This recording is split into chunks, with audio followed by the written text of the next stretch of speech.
What if everything was love? What if the stars weren't just burning gas, but whispers of longing? What if the wind wasn't just air, but a divine sigh looking for its beloved? And what if, just imagine, every joy, every pain, every ordinary moment was a message from the cosmos itself, inviting you to fall in love, not with a person, but with existence? We walk through life thinking the universe is made of atoms, molecules, and cold laws of physics. But what if that's just one way of seeing?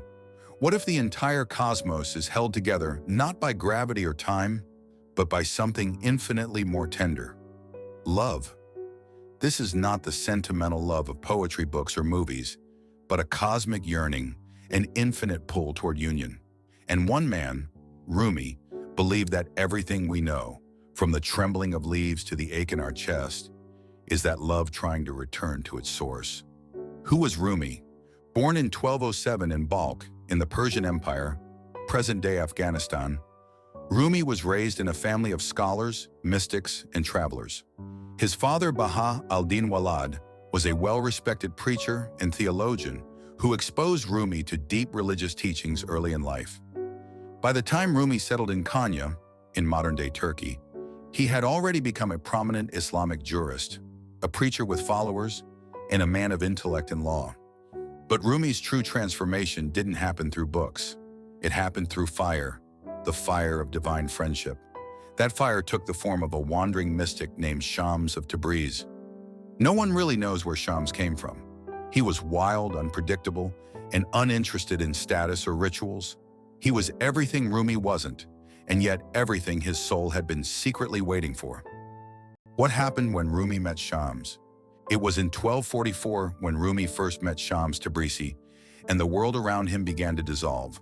According to legend, their very first conversation lasted for days. Rumi, the teacher of many, became the student. Shams asked questions that broke open Rumi's mind and pierced his heart. He didn't just talk about God. He was the storm that forced Rumi to see God not in mosques, but in moments. Eyes, laughter, sorrow. Their connection was so deep that Rumi abandoned his teaching for a time. His followers grew jealous and suspicious. One day, Shams vanished, possibly murdered by those who couldn't bear the fire he lit in Rumi. Rumi was devastated, but instead of collapsing, he turned inward, and the volcano erupted in poetry. His longing for Shams became longing for the eternal beloved, for God, for truth. What began as love between two souls became a river of divine expression that still flows through humanity centuries later. Their union was not romantic, it was mystical. It broke Rumi's identity and gave birth to the poet within. Without Shams, there would be no Rumi as we know him. Their friendship was not made of conversation, but silence, surrender, and soul mirroring. The kind that only happens when one flame finds another. What is love, according to Rumi? To Rumi, love is not a choice or emotion. It's a compulsion of the soul, a gravity pulling us toward what we truly are. It burns, it heals, it confuses, it elevates. Love doesn't complete you, it undoes you. It shatters the ego so that the spirit can rise. In his poetry, love is always on the move. It's the candle melting, the moth circling the flame, the silence between notes. With life as short as a half-taken breath, don't plant anything but love. Rumi's universe is flooded with this kind of love, raw, uncontainable, and divine. It doesn't demand possession, it demands transcendence. He teaches that you don't love to get something. You love to become nothing, so that you can become everything. Even the pain of separation is love in disguise. Rumi believes that yearning itself is sacred because it shows that the soul remembers its origin. To him, the human being is a reed flute, hollowed out by longing, playing the song of the beloved. Rumi's world is not built on walls. It's built on reflections. He believed that everything you encounter is a mirror, showing you something about yourself, your soul, and the divine. The beauty you see in another is the beauty that lives inside you, unawakened. The irritation you feel towards someone else, a shadow of something unresolved within. To Rumi, the external world is not truly outside. It's a veil, thin and shimmering, draped over your own heart. You look at the sky. It begins inside of you. This idea isn't just poetry, it's a spiritual practice. If someone speaks harshly to you, Rumi wouldn't tell you to fight back. He'd ask, what pain in them is speaking, and what pain in you is listening? When you encounter joy, he'd whisper, taste it fully, because it's not random. It's the beloved winking at you. Even when you feel lost or alone, he insists you're simply walking through a mirror maze designed by love itself to bring you home. And it's not just people. Rumi saw rocks, trees, water, fire, silence, even decay as divine mirrors. A burning log shows you passion and transience. A leaf falling in autumn teaches you surrender. The night teaches trust. The dust beneath your feet reminds you, you are not above the world. You are part of its sacred dance. To Rumi, the entire cosmos is a metaphor. The moon, the rose, the ocean, the storm, they all carry a secret. They speak to the soul in symbols, nudging it to awaken. Every atom becomes a messenger, every moment a gateway. He asks us to stop looking at the world and start looking through it. Rumi's turning wasn't only a physical gesture, it was a spiritual symbol for the entire cosmos. Everything is spinning, electrons around nuclei, moons around planets, planets around stars, and, he believed, the soul around God.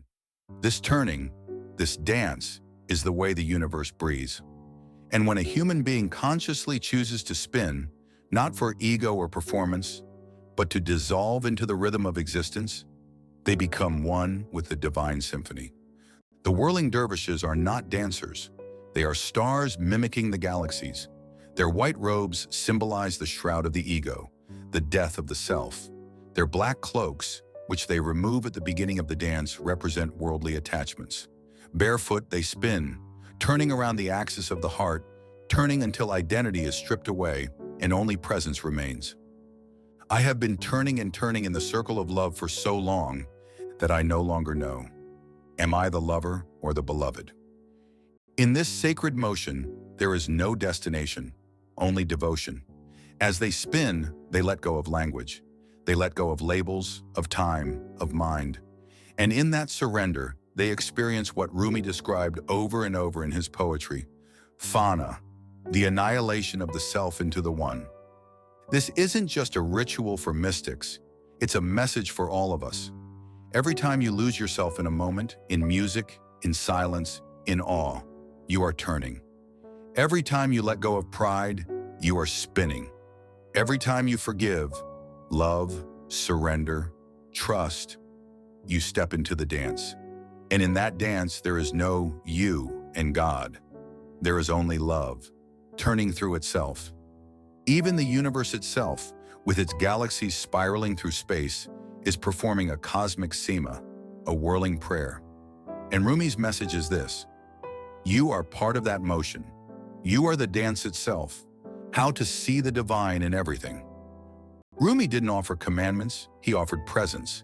He invites us to become lovers, not of people, but of life itself. To sit with sorrow and ask, what are you here to teach me? To look at a cracked wall and see the art of time. To hear a baby cry and remember the soul calling out to be seen. He teaches us to approach every experience with reverence, because each one carries a thread of the beloved. Try to be a sheet of paper with nothing on it. Be a spot of ground where nothing is growing, where something might be planted, a seed, possibly from the absolute. He urges us to surrender, to stop chasing, controlling, labeling, and instead to soften, to feel, to open. Because the divine doesn't hide in temples, it hides in every breath you ignore. To follow Rumi's path is to fall in love with the ordinary, to breathe as a form of prayer, to look at the world not as broken, but as blooming, slowly, secretly, divinely. In the end, Rumi's message is heartbreakingly simple. You are not separate from the divine. You are its echo, its fingerprint, its laughter. You don't need to search. You need to remember. You need to unlearn everything the world taught you about division, worthiness, and fear. And in that remembering, you'll begin to hear the music beneath the noise. You'll begin to see the face of the beloved in dogs, in dust, in death. Why do you stay in prison when the door is so wide open? The door is here. The love is already inside you. And the universe? It's just God, dressed up in things you haven't yet learned to love.